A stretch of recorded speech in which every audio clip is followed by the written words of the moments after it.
Past weekend, I went golfing, and I had a little golf cart driving around the golf course, and it was pretty wet.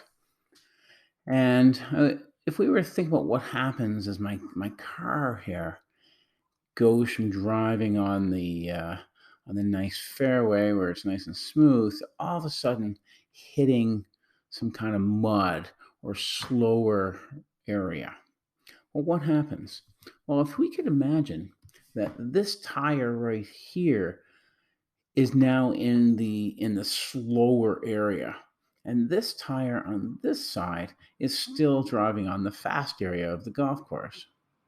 Well, what would happen is that this tire here would give me lots of traction. It wants to go quick. This tire, on the other hand, only wants to go slow. Because this one's going to go quick, what would happen? See if I can get this to work here. What would happen is that the car will actually spin. Okay, so instead of being nice and straight, it'll start to spin until both tires are in the mud. Then it'll go with that direction. So what's going to happen is it would spin. And hopefully you've experienced this. Hopefully not anything too serious. Likewise, if I was driving this way and the car hits that boundary, once again, it's going to spin and turn into the slower region. So it's going to spin this way and continue. Well, what if it went straight in? What if here's my car coming and it goes straight in? Well, both those tires are going to hit at the exact same time. Therefore, it's just going to continue to go straight. So this time, if it's coming straight in, it's not going to turn at all. Here's another scenario. What if it hit a faster area? So let's say we're trying to get out of the mud, and suddenly I get to here, and now what I've got happening is that this tire is is free, and this one's still slow. Well, this one's actually going to spin this way because this tire is going to go really, really slowly. So once again, if we think about that one, what's going to happen is this car is going to spin this way as it goes through the mud. As we try to get that car out, it's going to end up going this direction. Light does much the same sort of thing. Okay? If I had some beams of light coming, what we would, probably have thought is that that light will just keep going straight on through as it enters this new slower area. But what really happens is that it would bend. It would bend over in this direction here, um, because it's going to, this ray of light. If I just picture this for a second here, if this is like the front of my car right here, this part hits first, and it's going to start to move in this direction. Well, it's technically going faster on this side. What this is happening is that this is going fast and this is going slow. So what happens is that those rays of light bend. And the slower the material, the more bending we would see. Okay? And you've probably witnessed this before. If you put something into water, you'll see that it just doesn't look right. And that's because of this bending of light. And this relates to our last topic of refraction. So, scientists back in the 1600s, by the name of, last name Snell, William Snell, sorry, I lost the name there for a second. He studied this. And if you think back to what we did back in our early study of waves, we looked at that this is our normal line. Normal line is perpendicular to the surface between the barriers here. And we look at this angle here. Remember, this is our angle of incidence. And this angle right here is our angle of refraction. Okay.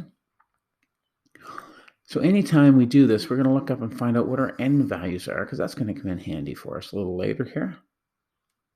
And what Snell did is Snell figured out the relationship between these substances.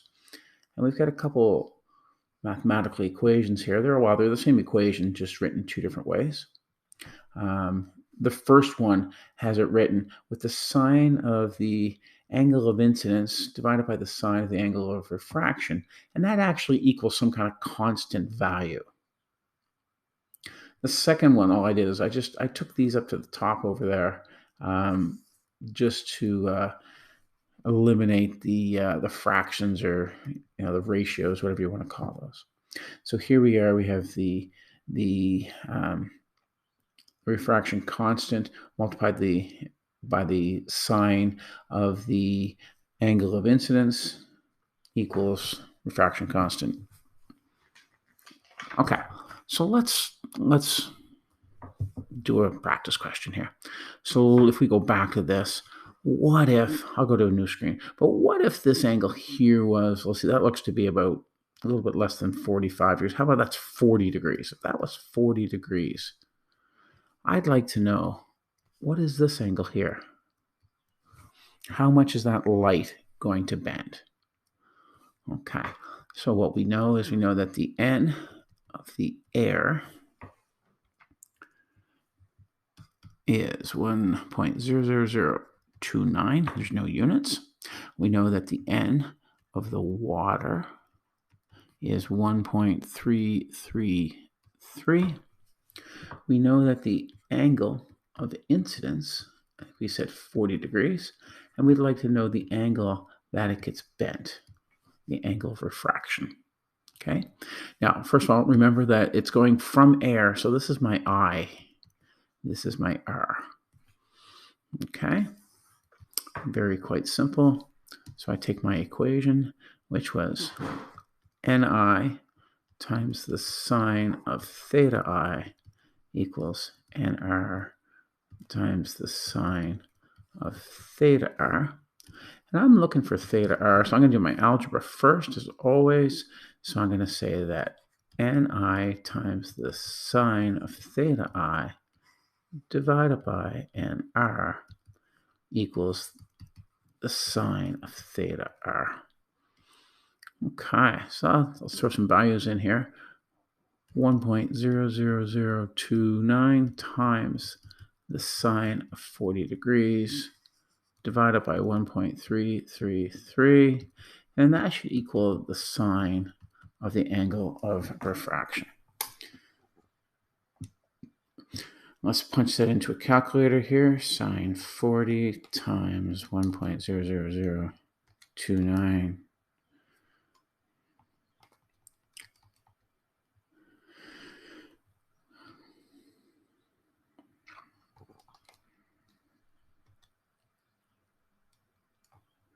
And sorry, forgot my brackets in my calculator. Make sure you get that done. I have an answer here that 0.48235 is the angle, the sine of the angle. And taking the inverse of that, I'm going to see that the angle of refraction is 28.8 degrees, which is exactly what we thought. We thought that, going back to this, if this was 40, this should have been less than 40. And it is.